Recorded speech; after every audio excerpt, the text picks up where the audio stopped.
राम राम सा कीकर हो आप सब जना। और कैडी चल रही आप लोग पढ़ाई पढ़ाई कर भी रहा हो कि नहीं? आपको थंबनेल देखकर ऐसा लगा होगा कि क्या एक बार में सफलता पाना मुमकिन है? हाँ, बिल्कुल मुमकिन है। फिर आप सोच रहे होंगे तो क्या जो सफल होते हैं लोग वो एक बार में हो जाते हैं? नहीं, ऐसा नहीं है। 100 में से 95% पहली बार में पास नहीं होते हैं और ओनली जो 5% लोग होते हैं वो पहली बार में अपना मुकाम हासिल कर लेते हैं। तो जो पहली बार में 5% लोग सफलता हासिल करने वाले वो ऐसा क्या करते हैं कि उन्हें पहली बार में ही अपने मुकाम मिल जाता है? क्या उनके पास कोई जादू ट्रिक है? क्या कोई जादू चिराग है? हाँ, बिल्कुल है उनके पास में। वो एक प्रॉपर स्ट्रेटेजी फॉलो करते हैं जिसके बल पर उनको उनका मुकाम जल्दी मिल जाता है। हालांकि देखो, सफलता तो मिलती ही है, मेहनत करते रहेंगे तो कभी ना कभी तो हम अपने मंजिल तक पहुंच ही जाएंगे। लेकिन उसमें वक्त लगेगा। आप ही देख लो, कोई कंपटीशन की तैयारी करते हुए कम से कम 3 से 4 साल हो जाते हैं, तब कहीं जाके हमें नौकरी मिलती है। और कई स्टूडेंट ऐसे भी होते हैं जिन्हें पहली बार में प्रयास करने पे सफलता मिल जाती है। तो देखो, उन दोनों में फर्क क्या है? उन दोनों में से वो फर्स्ट वाला जिनको 5 साल में सफलता मिलती है, 4 साल में मिलती है, वो ऐसा क्या करता है? एंड जो सेकंड वाला जिन्हें पहली बार में सफलता मिल जाती है, वो ऐसा क्या करता है? तो आज हम इस वीडियो में इसी विषय पर चर्चा करेंगे। क्योंकि देखो, अब अपने राजस्थान में भर्तियां कभी भी आ सकती हैं, कोई भी भर्ती आ सकती है। तो हमें कोशिश ये करनी है कि जितना जल्दी पॉसिबल हो हम अपनी पढ़ाई में लग जाएं, और जितना अगर पॉसिबल हो सके तो अपन पहली बार में हम नौकरी लग जावें। तो इसके लिए अपन को कुछ रूल है, कुछ स्ट्रेटेजी है, वो फॉलो करनी पड़ती हैं। बिना सही मार्ग के चयन के हम अपने मुकाम तक जल्दी नहीं पहुंच सकते हैं। देखो, अपनी मंजिल तक पहुंचने के कई रास्ते हैं, कोई सीधा भी होता है, कोई टेढ़ा भी होता है। ज्यादातर लोग क्या कि टेढ़े रास्ते से होके जाते हैं। टेढ़े रास्ते से इसलिए जाते हैं क्योंकि उन्हें सही रास्ता वक्त पर मिलता ही नहीं है। काफी टाइम तो उनका जो निकलता है वो सही रास्ता ढूंढने में निकल जाता है, और जब तक उन्हें सही रास्ता मिलता है तब तक वक्त लग चुका होता है।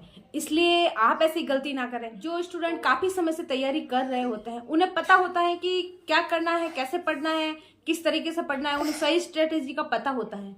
लेकिन जो स्टूडेंट जैसे भर्ती आएगी, नया नया तैयारी के मैदान में उतरेंगे, वो कंफ्यूज रहते हैं। उन्हें एक सही रास्ता मिल नहीं पाता है समय पर, इसलिए वो भटक जाते हैं, उनका भटकाव हो जाता है। तो अगर आप भी चाहते हैं कि आपको वक्त पर अपनी मंजिल मिल जाए तो इस वीडियो को बिना स्किप किए लास्ट तक देखिएगा। जब हम अपनी मंजिल की तरफ पहला कदम रखते हैं ना, तो हम पता नहीं होता कि हमें क्या करना है। तो जैसे ही अपन मंजिल की तरफ निकलते हैं तो रास्ते में कई भटकाव मिलते हैं अपन को, जिससे हम भटक जाते हैं और इतने सारे कंफ्यूजन के बीच में हम भूल जाते हैं कि अपनी मंजिल तक जाने का जो सही रास्ता है वो क्या है।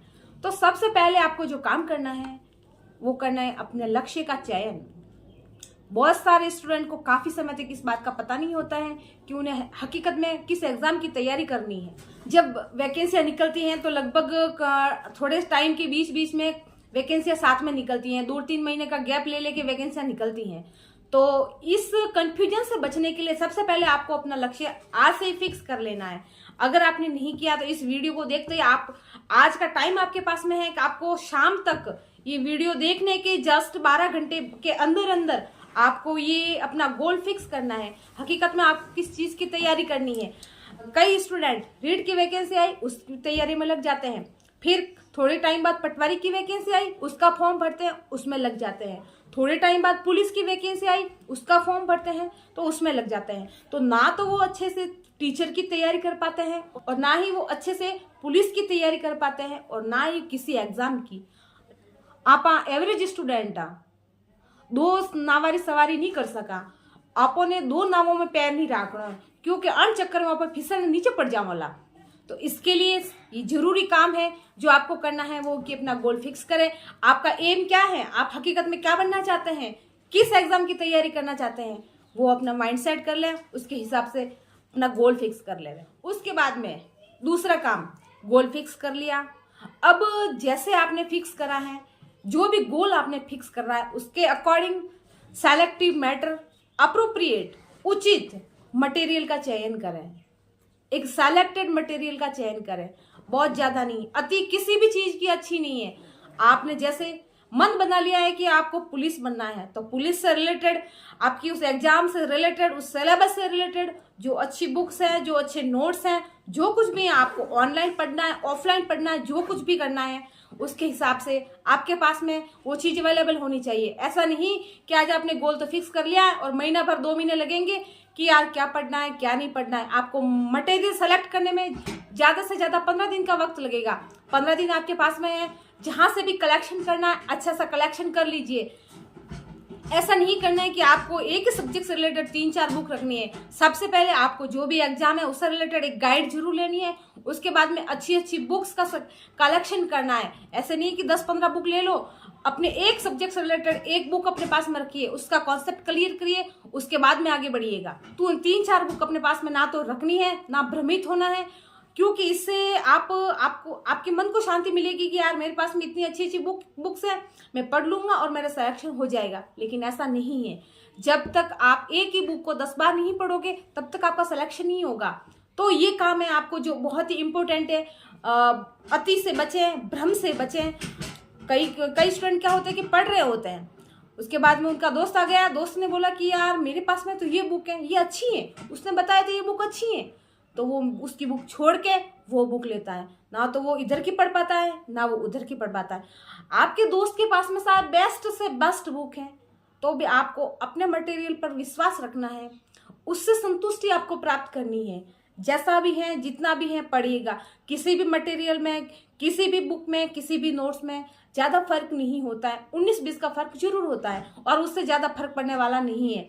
अगर आपको जो आपके पास में जो बुक है, अगर उसी बुक को अच्छे तरीके से पढ़ लोगे ना, तो आपका उसी 19-20 के फर्क में आपका 100% क्लियर हो जाएगा। तो दूसरा जो माइलस्टोन है वो ये है। तीसरा काम वो ये है, आपने अपना मटेरियल सेलेक्ट कर लिया, बुक नोट्स जो कुछ भी है पढ़ने का काम है, जो कुछ भी पढ़ने का है वो आपने कलेक्ट कर लिया। उसके बाद में आपको उनके प्रति डेडिकेट हो जाना है। आपको खुद को, उन बुक्स को खुद को समर्पित कर देना है। ये शरीर बुक के हवाले, तभी तो आगे बढ़ पाओगे। सबसे जरूरी बात है कि आपका उन मटेरियल के प्रति जो आपने सिलेक्ट किया है उनके प्रति आपका विश्वास होना जरूरी है। बस आपको खुद को इतना विश्वास दिलाना है कि जो मैंने सिलेक्ट किया है वो सबसे बेस्ट है और उसी बेस्ट में से मैं मेरा बेस्ट दूंगा या दूंगी। आपको भ्रमित नहीं होना है, आपको अपना विश्वास नहीं डगमगाना है। आप उसी के प्रति समर्पित रहें जो आपके पास है, उसी के प्रति संतुष्ट रहें जो आपने पढ़ा है। आपको कंफ्यूज नहीं होना है लोगों का मटेरियल देखकर, लोगों की बुक्स देखकर। अरे दुनिया में बहुत सारी बुक्स है, एक ही सब्जेक्ट से रिलेटेड अगर आपको राजस्थान में देखोगे ना तो 100 बुक मिल जाएगी, 150 बुक मिल जाएगी। कितनी पढ़ोगे, क्या क्या पढ़ोगे, कब तक पढ़ोगे? तो किसी भी सिलेबस को कवर करने के लिए उससे रिलेटेड एक बुक काफी होती है। आपको उसी के प्रति अपना विश्वास रखना है, उसी के प्रति अपनी संतुष्टि रखनी है। जब कहते हैं ना कि जब आवे संतोष धन, सब धन धूरी समान, तो जब आपको संतोष आ जाएगा ना तो वैसे ही आपका सारा सब कुछ क्लियर हो जाएगा और अच्छे से आपको समझ में भी आने लगेगा। उसके बाद में समर्पण आपका हो गया, पढ़ लिया आपने, आप 100% उसके प्रति डेडिकेट हो गए, आपने उसको पढ़ लिया, समझ लिया, याद भी कर लिया। उसके बाद में जो इम्पोर्टेंट काम है वो है कि उस मटेरियल का बार बार रिवीजन। जो पढ़ा है उसको पढ़ते जाओ, जब तक आपका एग्जाम नहीं होता रिवीजन करते जाओ। और देखना, अगर आपने रिवीजन अच्छे तरीके से कर लिया ना, पढ़ने के बाद में अगर आपका रिवीजन अच्छे तरीके से हो गया ना, तो आपको सफलता पाने से कोई नहीं रोक सकता। कोई माई का लाल नहीं जो आपको पीछे धकेल दे। चाहे प्रश्न कहीं से भी बने, कैसा भी बने, और उसकी लैंग्वेज हार्ड से हार्ड क्यों ना हो, आप उसको समझ लोगे और उसका आंसर कर दोगे। पहली बार में सफलता पाना कोई खाने का काम नहीं है। बहुत ही डेडिकेट होना पड़ता है अपने लक्ष्य के प्रति, बहुत ही डेडिकेट होना पड़ता है अपने काम के प्रति, और वफादार होना पड़ता है अपनी मेहनत के प्रति। जब कड़ी मेहनत करते हैं तब कहीं जाके हमें सफलता का मुकाम मिलता है। और उसके बाद में, सफलता पाने के बाद में जो खुशी होती है ना, उसकी हम कल्पना ही नहीं कर सकते। जब वो खुशी आपको मिलेगी ना तभी आपको पता चलेगा। तो इतनी बड़ी खुशी पाने के लिए आपको कड़ी मेहनत तो करनी पड़ेगी। कहते हैं ना कि कुछ पाने के लिए कुछ खोना तो पड़ेगा ही। आपको अपनी खुशियां पाने के लिए दिन रात एक करने पड़ेंगे। आपकी कमर सीधी की सीधी रह जाएगी अगर आप मन लगाकर पढ़ोगे। आपने जो सपने देखे हैं अगर उनको पूरा करना है तो आपको रात भर जागना पड़ेगा, आपको रातों की नींद उड़ानी पड़ेगी। आपको जो ये आपके पास में नेगेटिविटी है ना, जो नकारात्मकता है, उससे बाहर निकलकर पॉजिटिविटी में एंटर करके आपको आगे बढ़ना पड़ेगा। तब कहीं जाके सफलता आपके कदम चूमेगी। आपको दुनिया में पीछे धकेलने वाले बहुत मिलेंगे, आपकी टांग खींचने वाले बहुत मिलेंगे, लेकिन जो आगे बढ़ा हुआ है और आपको हाथ खींचकर ऊपर उठाएगा, ऐसे लोग बहुत ही कम होते हैं। और आज प्रेजेंट टाइम में तो इम्पॉसिबल है ऐसे लोग मिलना, क्योंकि किसी से किसी की खुशी बर्दाश्त होती नहीं है। कोशिश अपनी 100% करनी है, अपना 100% बेस्ट से बेस्ट देना है, ताकि आप पहली बार में ही सफल हो जाओगे। और जो काफी सारा टाइम है वो आप उस सफलता को एंजॉय करने में लगाओ, ना कि पुनः प्रयास करने में। आपको एग्जाम से रिलेटेड, किसी भी एग्जाम से रिलेटेड कोई भी क्वेरी है तो आप कमेंट करके जरूर बताइएगा। मैं आपके प्रश्नों के जवाब देने की, आपके सवालों के जवाब देने की 100% कोशिश करूंगी। मेरा उद्देश्य जो बच्चे तैयारी कर रहे हैं उनकी मदद करना है, क्योंकि जो इंसान सेलेक्ट होता है ना, जो इन चरणों से गुजरा होता है ना, उसे पता है कि हकीकत में सफलता पाने के लिए किन किन चरणों से गुजरना होता है, किन किन कठिनाइयों का सामना करना पड़ता है।